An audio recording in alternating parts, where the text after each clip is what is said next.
और आज मेरा वादे के मुताबिक टॉपिक था कि प्रॉफिटेबिलिटी रेशियो कैसे जांचेंगे, किसी भी एंटिटीज का हम प्रॉफिट अर्निंग एबिलिटी कैसे टेस्ट करेंगे। देखो तो क्या क्या प्रॉफिट होता है, प्रॉफिट क्या तरह का होता है, ये जानना बहुत जरूरी है। तो प्रॉफिट तो देखो इसमें क्या क्या स्टडी करना होगा, इसके दायरे में क्या क्या आएगा। तो ग्रॉस प्रॉफिट रेशियो आएगा, ऑपरेटिंग प्रॉफिट रेशियो आएगा, नेट प्रॉफिट रेशियो आएगा, ऑपरेटिंग रेशियो आएगा और रिटर्न ऑन इन्वेस्टमेंट। क्या बोलते हैं सब चीजें, ये ऑपरेटिंग प्रॉफिट रेशियो है, ये ऑपरेटिंग रेशियो है और लास्ट में आता है रिटर्न ऑन इन्वेस्टमेंट कि आपने इन्वेस्ट किया तो प्रत्येक रुपीस पे आपका रिटर्न कितना हुआ। चाहे पहले आपको एक्सपेंस स्टडी करना होगा, एक्सपेंस को जानना बहुत जरूरी होगा कि उसमें एक्सपेंस क्या तरह का होता है, क्योंकि हर प्रॉफिट में नेचर ऑफ प्रॉफिट एक्सपेंस अलग अलग होगा। पहला है डायरेक्ट एक्सपेंसेस, उसके बाद होता है इनडायरेक्ट एक्सपेंसेस। डायरेक्ट का मतलब हुआ जो एक्सपेंस प्रोडक्शन से कनेक्टेड है, जिसके बिना आप प्रोडक्शन जनरेट कर ही नहीं सकते, तो वो खर्च को हम लोग बोलते हैं डायरेक्ट एक्सपेंसेस। इनडायरेक्ट का मतलब हुआ ऑपरेटिंग एक्टिविटीज, प्रोडक्शन के बाद जो उसको आप इनकम जनरेट के लिए खर्च करते हो ना, वो बिजनेस से ही, बिजनेस को हैंडल करने का ही है, बिजनेस को ऑपरेट करने का ही है। लेकिन जो आपके प्रोडक्शन से कनेक्टेड है, फिनिशिंग से कनेक्टेड है, वो कहते हैं डायरेक्ट एक्सपेंसेस। इसके अंदर नॉन प्रोडक्टिव है, जैसे बोलते हैं ना, एक फैक्ट्री में लेबर काम कर रहा है, फोरमैन है, सुपरवाइजर, तो इनसाइड द फैक्ट्री जो भी खर्च होता है ना, वो डायरेक्ट एक्सपेंस होता है। अब रहा बात कि ऑपरेटिंग एक्सपेंस क्या होता है, तो आफ्टर फिनिशिंग द प्रोडक्ट, तो वो सारे एक्सपेंस जो बिजनेस के प्रोडक्शंस को जनरेट करने से, प्रोडक्शन एक्टिविटीज को बढ़ाने से, प्रोडक्शन में जो रिक्वायरमेंट्स होता है उस खर्च को करने से डायरेक्ट, जिसके बिना हम प्रोडक्शन नहीं कर सकते। इसमें बोलते हैं कि कंस्ट्रक्शन का काम है मेरा, तो सीमेंट हो गया, बालू हो गया, कंक्रीट हुआ, ब्रिक्स हो गया, स्टील हो गया, all of the direct material, इसमें एक भी कमी हो जाएगी सर, तो प्रोडक्शन संभव नहीं है। उसके बाद जो लेबर काम कर रहा है वहां पर, वो कैसा लेबर हुआ, प्रोडक्टिव लेबर हुआ, तो है।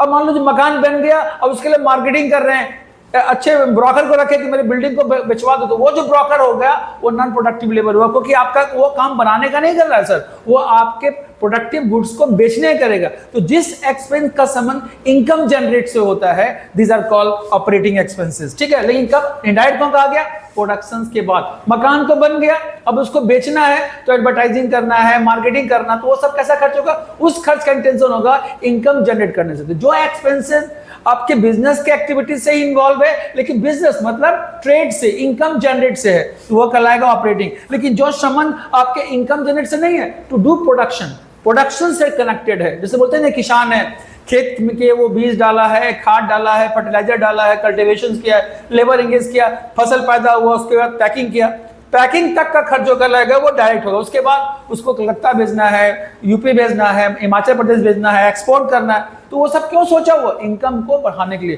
तो आफ्टर दैट प्रोडक्शन के बाद जो वो खर्च करता है, purpose is to generate the income, वो कहलाता है मेरा ऑपरेटिंग एक्टिविटीज। तो दो चीज आता है ऑपरेटिंग में, दो चीज आता है, याद रखना, establishment and management, establishment and management.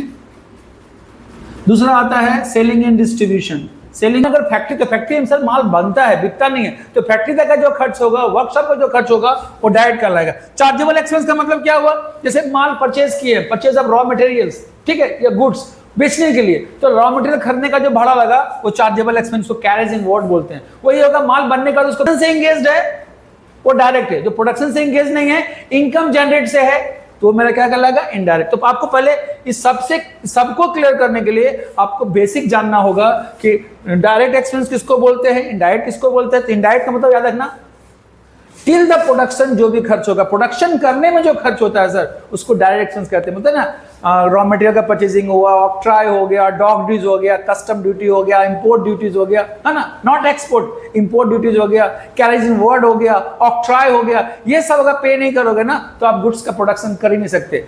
Excise duty हो गया, प्रोडक्शन टैक्स जिसको बोलते हैं, अगर आप नहीं पे करोगे तो स्मगलिंग करोगे, छुप छुप के प्रोडक्शन करना पड़ेगा। तो कहने का मतलब कि प्रोडक्शन की इफिशिएंसी बढ़ाने के लिए ये खर्च करना पड़ता है, तो क्या हो गया, वो डायरेक्ट एक्सपेंस हो गया। स्टाफ है, सैलरी पे नहीं करोगे तो तुरंत भाग जाए, दूसरा स्टाफ आएगा, फिर उसको ट्रेन करो, तो फिर उसको नहीं दोगे, फिर भाग जाएगा। इस तरह क्या होगा, आपकी स्टेबिलिटी घटेगी। तो स्टाफ को सैलरी पे करना, दुकान का रेंट पे करना, है ना, ये सब क्या कहलाता है, एस्टैब्लिशमेंट मैनेजमेंट। उसके बाद आता है सेलिंग एंड डिस्ट्रीब्यूशन, एडवर्टीजमेंट हो गया, कैरेज आउटवर्ड हो गया, discount allow to the customer हो गया, कमीशन टू सेल्समैन हो गया। ये सब करने से मोटिवेट होता है, इंसेंटिव होता है, आपका सेल्स क्या होता है, बढ़ता है। Discount allow to customer, selling and distribution में आता है। कैरेज आउटवर्ड, डिस्ट्रीब्यूशन में आता है। क्यों करते हो आप, सर होम डिलीवरी कर देंगे, फ्री डिलीवरी में हो जाएगा, तो आपको ऐसा करके आप बिजनेस को बढ़ावा देते हो ताकि आपका टर्नओवर क्या बढ़े, टर्नओवर बढ़ेगा तो अंडरस्टूड क्या होगा, इनकम बढ़ेगा। तो ऑपरेटिंग, लेकिन दूसरा खर्च क्या है, नॉन ऑपरेटिंग, जो बिजनेस का ही है, लेकिन बिजनेस के एक्टिविटीज, रनिंग एक्टिविटी से कोई लेना देना नहीं है। उसको क्या बोलते हैं हम लोग, जैसे बोलेंगे ना कि बैंक से लोन लिए टू परचेज ऑफ मशीनरी, तो बैंक से लोन लिए मशीनरी के लिए, चाहे ब्याज पे मैंने मशीन खरीदो या ना खरीदो, आपको ब्याज क्या करना होगा, देना होगा। तो वो ब्याज कहलाएगा क्या चीज मेरा, नॉन ऑपरेटिंग एक्टिविटीज। याद रखना बिजनेस का, लेकिन वही ब्याज अगर आपका क्रेडिटर चार्ज कर रहा है, आप जिससे माल खरीदे हो, गुड्स परचेज किए हो और डिले हो गया और आपको बदले में इंटरेस्ट पे करना पड़ रहा है, तो वो when ever interest charge by your supplier it's called operating expenses, क्योंकि आज देना पड़ रहा है।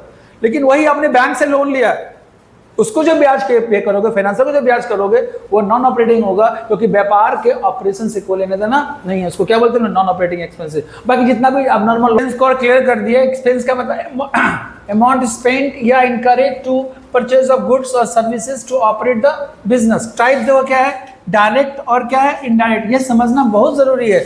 इसके बारे में हम पहले बता चुके हैं, फिर से क्लियर कर दिए, क्योंकि वहां पिक्चर कट रहा था। डायरेक्ट में गुड्स हो गया, परचेज है ना, गुड्स परचेज, रॉ मटेरियल्स हो गया, लेबर हो गया, कौन प्रोडक्टिव, और चार्जेबल एक्सपेंस जैसे carriage on purchase, octroi, dock dues, import duty, custom duty, ये सब चार्जेबल एक्सपेंसेस है। इसके बिना काम होगा नहीं। तो तीनों को हम लोग बोलते हैं डायरेक्ट। और सिंपल भाषा बताए कि till the production, till the finishing, before selling it, तो जो खर्च होता है गुड्स को बनाने में, सर्विस को तैयार करने में, वो सब होता है डायरेक्ट। अब बनने के बाद का इंटेंशन क्या है, इनकम जनरेट करना।